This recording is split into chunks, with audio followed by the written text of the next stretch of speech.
Yan. So, blessed morning po sa lahat sa online po, no, sa mga nanonood. Blessed morning din po kay Pastor po, mga pastor, pati pastor po. Si Pastor Karina po, pati si Pastor Billy po, no. Good blessed morning po. And ako po pala si Earl, no, si Top Top. Sa job stripe kay Kuya Marvin po. So ngayong umaga mag-share po ako ngayon na medyo maikli lang po, no. So bago tayo mag-start na mag-pray muna tayo, no. Yes, Lord, we honor you, we glorify, Lord Jesus. Katar, ba, ba, ba, ba, ba, ba, ba. Yes, Jesus, we honor you, we glorify, Lord. Thank you sa umaga ito na makakinig kami ng word niyo po, Lord, na makukuha namin na salita, Lord, na ma-adapt sa aming buhay, Lord. At patawaran mo ang mga pagkakamali po namin, Lord, mga kasalanan, Lord, sa mga kapwa namin, mga kaibigan namin, pati sa pamilya namin, Lord, lalo na sa mga parents namin, Lord. Naniniwala po kami, Lord, na ikaw lang ang Diyos namin na laging nandyan sa tabi namin at tinutulong kami tuwing may struggles. So, sharps, katar, ba, ba, ba, ba. Ngayon kami, Lord, mga problems namin, Lord, alam po namin ikaw lang po yung solution po doon. Alam po namin solution po na mag-pray, Lord, na umabot po sa inyo, Lord. And Lord, naniniwala po kami na ikaw lang makakaalis na to, Lord, yung mga struggles namin po, yung mga problema namin po, mga curses sa buhay namin po. Ikaw lang po magka-cast out po, Lord, sa pangalan ng Diyos. And thank you, Lord, na ikaw po palagi nagmamahal sa amin at tunay, Lord, na your perfect love, Lord, na mamaya po na i-share ko po mamaya po, Lord, na makikita po nila, Lord, yung paano mo kami minahal, Lord. And kahit minamahal niyo po kami, Lord, kahit mahirap po kami mahalin, Lord, thank you, Lord, sa lahat. Ingatan niyo po ang bawat isa ng mga nanonood po, Lord. Traveling mercy, Lord. Oh, sharps, katar, ba, ba, ba, ba. And mga magtatrabaho po, Lord, mga papasok sa school, Lord, bless them, Lord, with high grades, promotions, Lord. Oh, jeez, katarba. Naniniwala po kami, Lord, ikaw lang po makakabless po sa kanila, Lord. And thank you, Lord, sa lahat. We honor you, we glorify you, Lord. We will always praise you, Lord. And always, ikaw lang po ang Diyos namin, Lord. And we honor you, we glorify you, Lord. Thank you for this day, Lord. In Jesus' name we pray. Amen. Yan po. So ang i-share ko po ngayon ang about sa yung title po natin, Perfect Love of God. Amen po. So, naniniwala po tayo na we serve a God with a perfect love, di ba? Mga perfectong love po. Yung verse natin po ngayon ay ang Psalms 18 verse 30. So, ito po yun. Sabi po dito, this God, His way is perfect. The word of the Lord proves true. He is a shield for all those who take refuge in Him.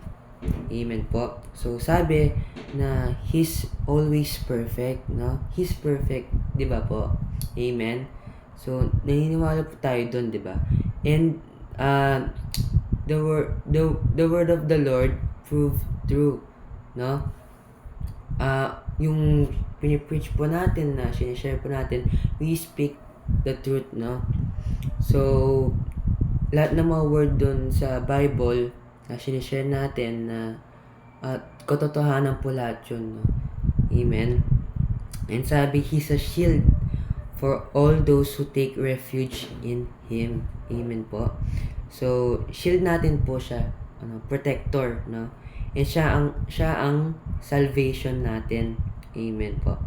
Sinasabi sa Biblia na mahal tayo ng Diyos noong tayo ay makasalanan pa. Amen po. Ang kanyang pag-ibig ay nagmumula sa kanyang walang hanggan, no? Kabutihan at awa. Amen po. Ganun tayo kamahal ng Diyos, no? Kahit imagine mo, kahit makasalanan pa tayo, no? Mahal pa din tayo. No? Ang tindi po nun. So, meron po ako mga puntos, kung ano yung mga perfect, yung love po ni Lord, kung gaano siyang ka-perfect po, gano'n na, diba? So, number 1 po, God's love is perfect and is a model for how to love. Amen po. Is a model on how to love, no? Sabi po sa 1 Corinthians chapter 13 verse 4 to 7, love is patient and kind. Love is not jealous or boastful or proud or rude.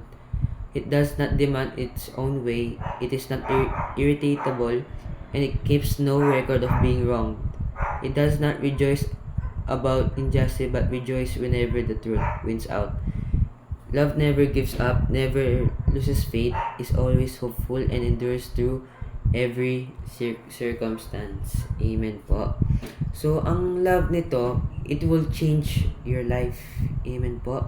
Yung love po ni Lord, it will change your life. So, it makes you strong, no? Have hope and faith and making strong bonds to the Lord, strong relationship to the Lord. And sabi, it's always hopeful and endures, no? Ang love po ni Lord, it always endures, no?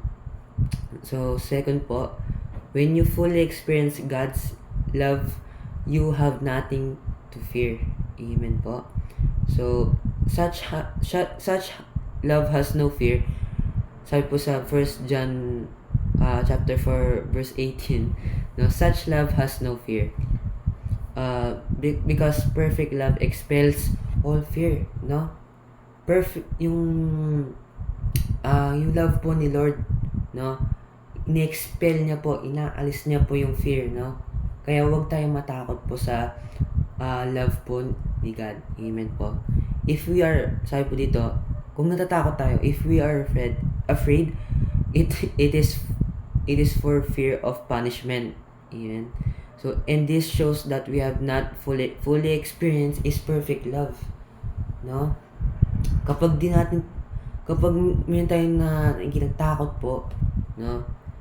O sa perfect love po ni God, we don't fully experience His perfect love, no? So, kapag naiintindihan mo na mahal ka ng Diyos, ano man mangyari, hindi mo na kailangan pang matakot. Amen po. Sa iyong mga pagkukulang, no? Dahil lang para di ka niya mahalin. Sa mga pagkukulang mo, ganun po. Hindi yung dahilan, no? Na para isipin mo na di ka niya mahal, no? Wag ganun. Kung malalaman mo lang talaga ang lalim ng pag-ibig ng Diyos, wala kang dapat ikakatakot. Kasi, alam na ng Diyos ang tungkol sa alam din ng Diyos ang tungkol sa mga maling bagay na nagawa mo, pati yun ang anumang gagawin mo. Amen po. So kanina, wala kang dapat ikatakot. Mahal ka niya, no? Mahal ka niya sobra ganun, no? So kaya anumang gawin mo na makasalanan ka pa din, pinipili ka niya pa din mahalin. Amen po. Ganun katindi po si Lord, no? So, number 3 po, God's love is a shield surrounding you and keeping you safe. Amen po. So, ang kanyang pag-ibig ay isang makapangyarihang puwersa o force na nagpoprotekta at umaaliw sa atin. Amen po. Ang pagiging nasa pag-ibig ng Diyos ay isang posisyon na hindi lamang ng kagalakan kundi pati na yun ng kaligtasan. Amen po. Salvation, no? Kaya tinatawag natin He is our salvation. He is our refuge, no? So, sabi po sa Psalms chapter 5 verse 11 verse 12 to verse 12, but let all who take refuge in you rejoice. Amen po. Let them sing joyful praises forever. Spread your protection over them, that all who love your name may be filled with joy. For you bless the godly, O Lord. You surround them with your shield of love. Amen po, no? So, move po tayo sa number 4. God will not let you down because His love cannot fail. His love never fails, no? Sinasabi po natin yun, no? Sinasabi po nila ni nanay, His love never failed. And it is true, no? Totoo po yun. So, sabi po sa Romans chapter 5 verse 5, and hope does not put us to shame, because God's love has been poured into our hearts through the Holy Spirit who has given to us. Amen po. So, probably na nasaktan ka na, or pinagtaksilan ka na, binetray ka na, ganun po, ng taong mahal mo, no? So, isang punto sa nasaktan ka na, pinagtaksilan ka na sa isang punto ng inyong buhay, no? Ganun. So, naranasan mo na ito ng higit sa isang beses pa, no? Na-feel natin po yung rejection, ganun, no? Ganun po yung tawag doon. Ang pagmamahal at pagtitiwala sa ibang tao ay mapanganib o risky, no? Diba po? Sometimes nahihirapan tayo na magbigay ng tiwala sa isang tao, no? So, ang pagmamahal at pagtitiwala sa ibang ay mali. Kapag sinaktan ka ng isang tao, mas mahirap magbukas sa iba. Amen po. Kaya nahihirapan tayo mag-open sa ibang tao kasi nasaktan ka, no? So sa kaibahan, no, ang pag-ibig ng Diyos ay tunay na walang kondisyon. Amen po. Naniniwala po tayo dun, no? So, hindi kanya binigo o pinagtaksilan. Amen po. Yung mga ibang tao, no, binitray ka, reject ka, pero si Lord hindi. Hindi niya ginawa yun sa'yo, no? Nagstay siya sa'yo, pinaglaban ka, minahal ka. Amen po. So hindi ka niya binigo o pinagtaksilan. Amen po.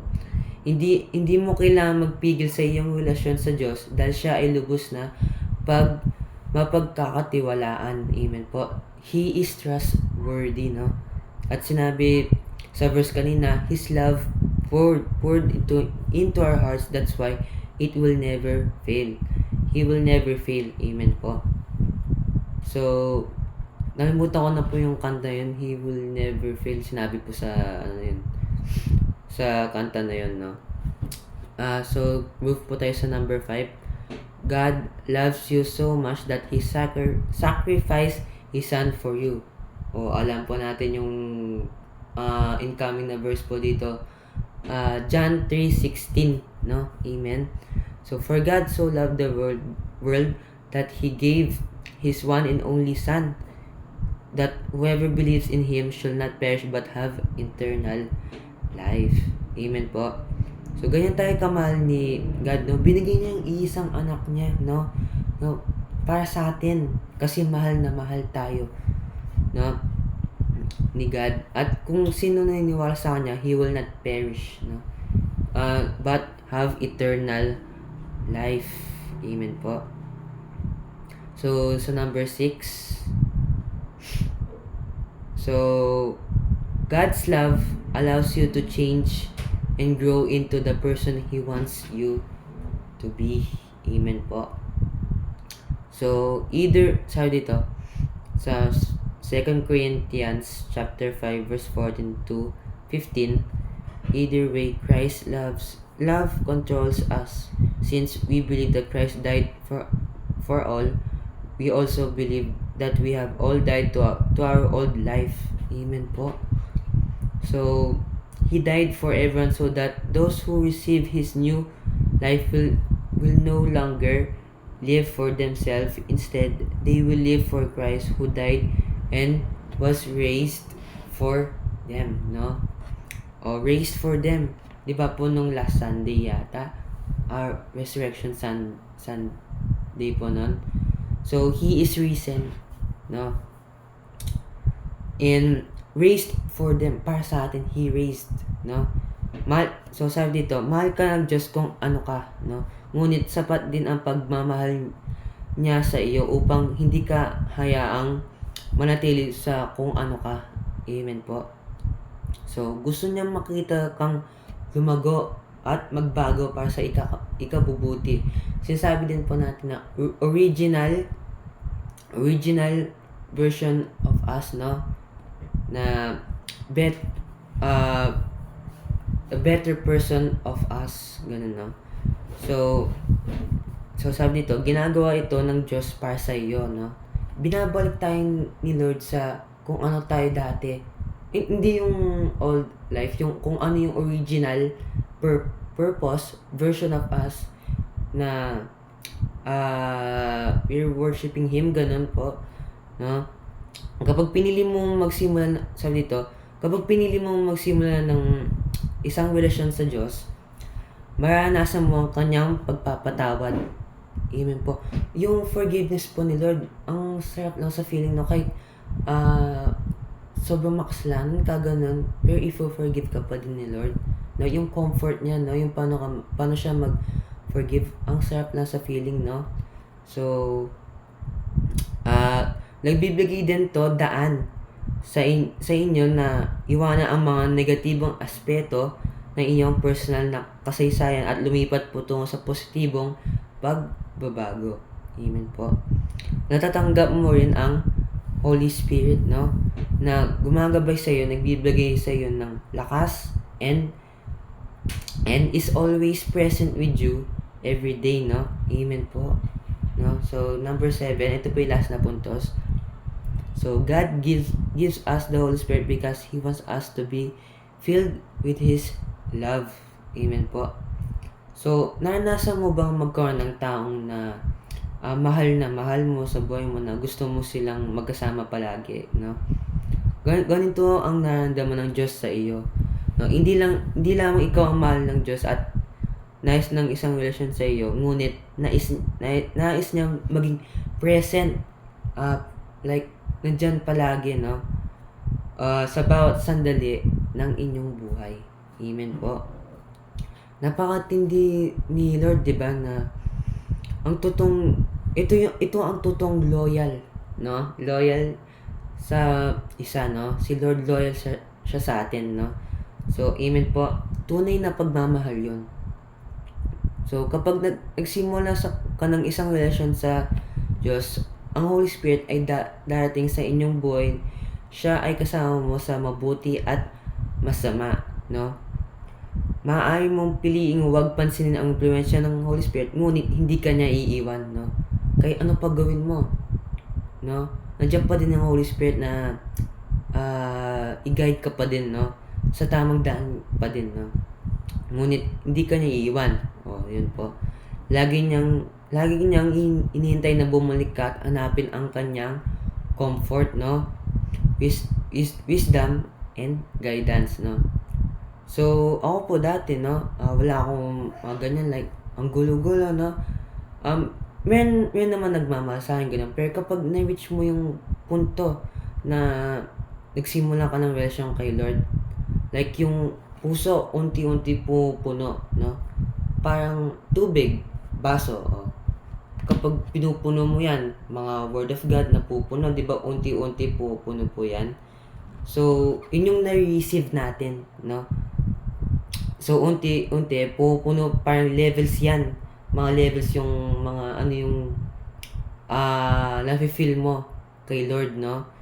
So, doon mo palang maranasan ang tunay na saya at tunay na mahal.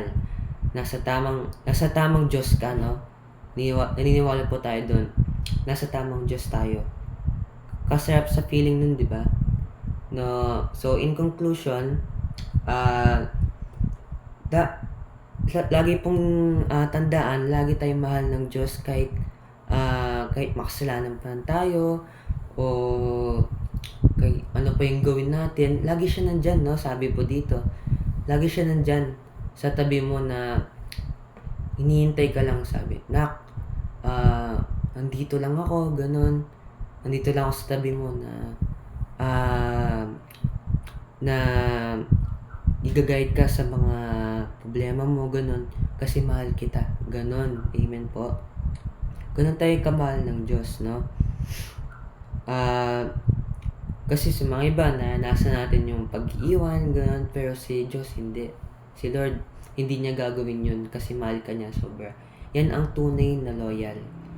So, yun lang po yung isi-share ko po ngayon. Sana po na meron po kayong natutunan po ngayon. So, thank you sa lahat, no? So, ngayon, tawag doon, announcement lang po, no? Every morning prayer po, no? 5:30, katulad po ngayon, no? So, Sunday service, 8:30, crossover 4 p.m, no? And midweek service po, 6:30 po. So, magtatapos na po tayo, no? Mag-pray na po tayo, no? Let's close our eyes. Wait lang po. So let's close our eyes and bow our head. Lord, thank you, Lord, sa lahat ng ginawa niyo po ngayon, Lord, na nakapag-share po ngayon, Lord, na lahat po ng tuna po nila, Lord, na ma-adapt po sa kanilang buhay, Lord. And pinakita po namin po, Lord, sa scripture po sa Bible po na yun, Lord, na kaanong perfect ng inyong love, Lord. Lagi po kami naniniwala, Lord, na nandiyan ka po palagi, Lord, na gagabayan po kami, mamahalin po kami, Lord. Lagi po kami naniniwala po doon, Lord. Thank you, Lord po.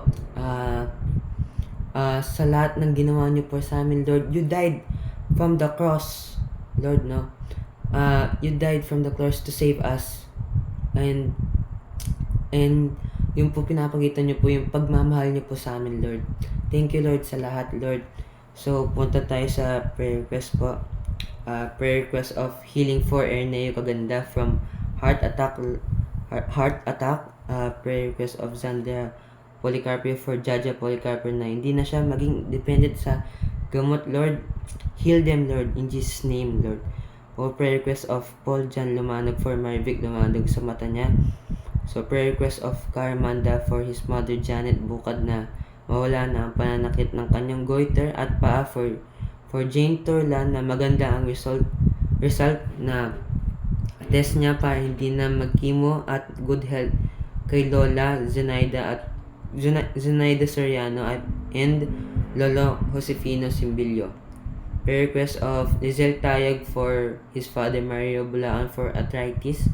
Prayer request of Pastora Karina for Sarah Miklat for good health and good recovery. For Sabina Sarmiento and Benito Suba for good health conditions. Prayer request of Patrick Ferreira for his father Norgir Ferreira na patuloy na maging maganda ang kanyang health. Prayer request of Kathleen Lapus for Ate Marie Chris Lapus na mawala na ang bukol sa breast at pananakit nito. O prayer request of Jamaica Malyari for her mother Rebecca Malyari na mawala na yung tumor sa bladder nito at maging successful ang chemotherapy sessions niya po, Lord. Prayer request of John De Lumanig for Raven J. Pamintuan for complete healing and fast recovery from heart surgery. Prayer request of Jen Malyari prayer for Santa Suarez na mawala na ang GERD at anxiety niya. Praying na hindi na siya makaramdam pain sa katawan. Praying na for the healing of Nards Malyari for pneumonitis. Prayer request of Jocelyn Lincoln for Shania Lincoln complete healing and maging clear ng lab test niya, maalis na ang ubo at sipon, asthma, and praying for strength, deeper, and faith, financial breakthrough. In Jesus' name, Lord. O prayer request of Mark Lilio, pray for Edmore Felipe sa kagalingan sa kanyang sakit at magkaroon ng masiglang pangatawan at pray for Nilo Rumatan family, healing, restoration on family, relationship, and spiritual awakening. Prayer request of Micah Salak for Mother Vilma Salak from diabetes and maging normal na po ang blood sugar at maalis ang complications sa kanyang paa. Healing for cancer patients. Prayer request of Jewel Tayag for Janine Balmores Alarcon and Ma Dolores Dalusang from stage 3B lungs cancer. Prayer request of Eliza Penilio for Teresita Oles from stage 3 breast cancer. Prayer request of John D. Lumanog for Gilbert Lumanog na magkaroon ng malalim na relasyon sa Panginoon and protection sa trabaho at stable income. Kay Brother John Michael Pineda for Mary Jane and na magkaroon ng lunas ang pananakit sa parte ng kanyang katawan at maoperahan na ang kanyang paa upang luminto na ang pananakit nito at upang makabalik na siya sa maayos na paglalakad. In Jesus' name, Lord, heal them, Lord. O prayer request of Angeline Timbol Evangelista for Jamie Timbol sa kagalingan ng kanyang gout at sa alignment ng kanyang spinal cord. Prayer request of Jen Conanan for Ate Rica Silvestre and Ate Divina Pacantara for a healthy pregnancy.